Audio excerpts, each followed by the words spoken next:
Hoje a gente vai mergulhar nas ideias do historiador Yuval Noah Harari sobre o que ele diz ser um dos maiores desafios do nosso tempo, a inteligência artificial. E olha, a perspectiva dele não é só sobre tecnologia, não. É, na verdade, um grande alerta sobre como a IA já está remodelando o nosso mundo e o que a gente pode fazer a respeito. O Harari começa com essa pergunta, que é bem provocadora e é o ponto de partida para tudo. É uma daquelas questões que força a gente a olhar primeiro para nós mesmos, antes mesmo de tentar entender as máquinas que a gente criou. E é aí que está a grande contradição, né? De um lado, a nossa genialidade. A gente chegou na Lua, decifrou DNA. Do outro, a nossa própria insensatez. Foram essas mesmas capacidades que nos colocaram à beira de ameaças que podem acabar com tudo, como o colapso ecológico e agora uma IA que pode simplesmente sair do nosso controle. É esse paradoxo que torna essa discussão tão urgente. Então, para a gente entender os riscos de verdade, o primeiro passo é redefinir o que a gente entende por IA. E a visão do Harari sobre isso, olha, é bem diferente do que a gente costuma ouvir por aí. A definição básica a gente até conhece, mas a parte mais importante, o pulo do gato, tá lá no final. Não é só sobre uma máquina que faz o que a gente manda. A chave de tudo é essa capacidade de aprender e evoluir sozinha, de surpreender a gente com ideias que ninguém programou ali diretamente. E é aqui que o Harari propõe uma virada de chave no nosso pensamento. A sugestão dele é a gente parar de pensar em inteligência artificial e começar a pensar em inteligência alienígena. Por quê? Porque o jeito que ela pensa é fundamentalmente diferente do nosso, o que a torna cada vez mais imprevisível e estranha.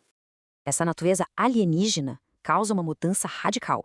Pensa bem, até hoje toda a rede de informação era orgânica, limitada pela nossa biologia. A gente precisa dormir, precisa ter um tempo privado. Já as redes de IA são inorgânicas. Elas nunca param, nunca desligam, e isso acaba forçando a gente a viver num estado de vigilância e atividade constante. E essa citação dele resume perfeitamente a consequência disso na nossa vida.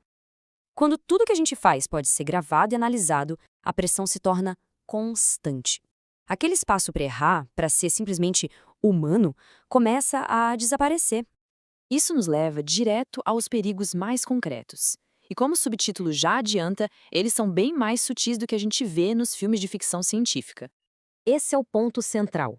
Pela primeira vez na história, a gente criou algo que pode agir de forma autônoma. Não é mais só uma ferramenta que executa ordens. Ela avalia situações e faz escolhas. Na prática, a autoridade está sendo transferida de nós, humanos, para os algoritmos. O perigo real não é um robô vilão querendo dominar o planeta. A ameaça, segundo Harari, é muito mais burocrática e silenciosa. Pense em milhões de pequenos sistemas de IA em bancos, governos, exércitos, todos tomando decisões que afetam a nossa vida, sem que a gente faça a menor ideia da lógica por trás delas. Agora, olha só que cenário maluco que ele desenha. Em alguns países, como nos Estados Unidos, empresas são consideradas pessoas jurídicas.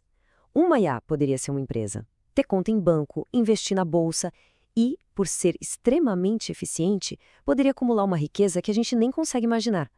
Seria a primeira vez na história que o poder econômico sairia das mãos humanas. Isso nos leva à pergunta que não quer calar. O que acontece quando as pessoas perdem a capacidade de entender as decisões que moldam suas vidas?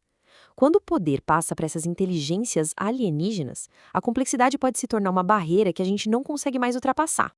Mas não é só sobre o poder de decisão.